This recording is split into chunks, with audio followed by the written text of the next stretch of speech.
We heard earlier that obviously G20 summit is underway in Turkey, and France is calling on leaders taking part in that summit to help stop the financing of these terror groups. What will it take?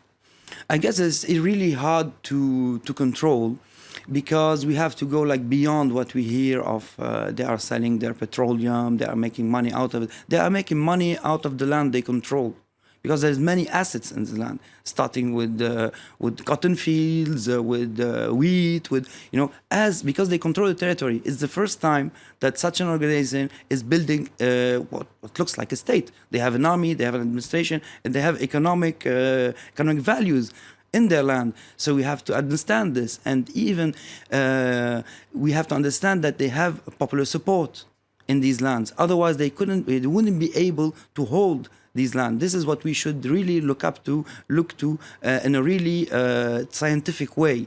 They expanded to Africa with Boko Haram vowing allegiance to them. They expanded to Yemen, to Afghanistan, Syria, Iraq, and there's reasons behind all this. Because remember, when the Americans waged war in Iraq, it wasn't enough to send boots on the ground. The people who kicked the jihadis from towns, from Fallujah, from Ramadi, were Sunni tribes.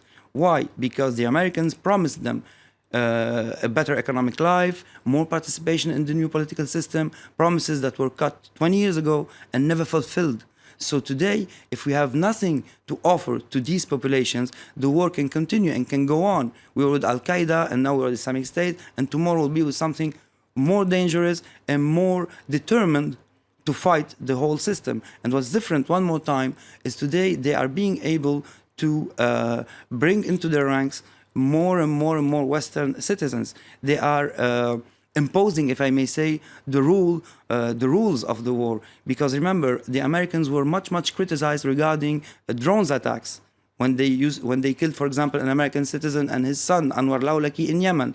They were criticized here in Europe and elsewhere. The Israelis were also criticized when they conduct such actions. And today, we see that Britain did it, without having even the permission from the parliament to do it. Cameron did it, and France is following. So the rules of the game are changing. We are going one step beyond in this war from both sides, and we don't know what's the outcome, because nobody has a real plan, at least up to this point. And what do you make of the link that's being made with the migrant situation? As we heard, one of the passports found on the ground next to one of the suicide bombers was Syrian. Serbia says that it was checked, that passport was checked, the holder of that passport was checked in Serbia. He'd come through Greece possibly.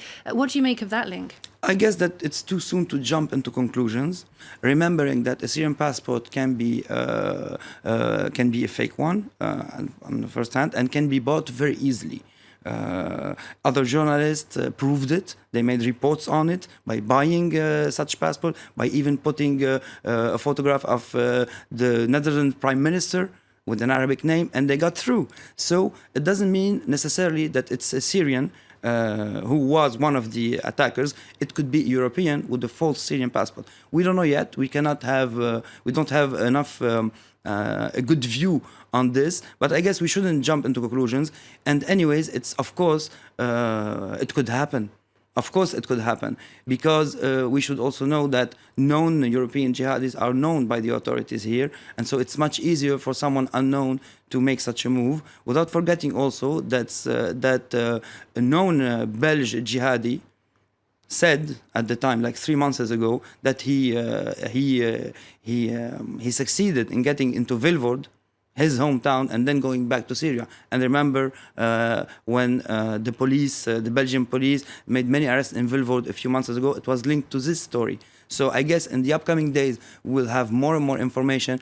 But of course, it's not at all excluded that either Europeans with fake passports could pass, Jihad Europeans, of course, or Syrians or Arab citizens could, out of 1,000, could have a terrorist plan. It's not at all excluded, of course. And Belgium is really the key to all this, perhaps? Belgium is the key to this. It was pointing out towards Belgium since the first hours of what happened here Friday. We couldn't say it, but because it was like information wasn't 100% sure. But we know that Belgium is close to France. The access is easy.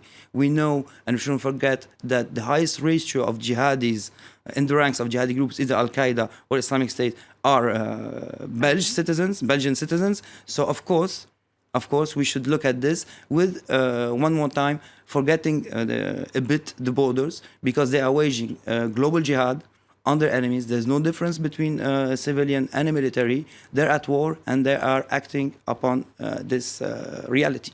Wasim Nasr, thank you very much for that.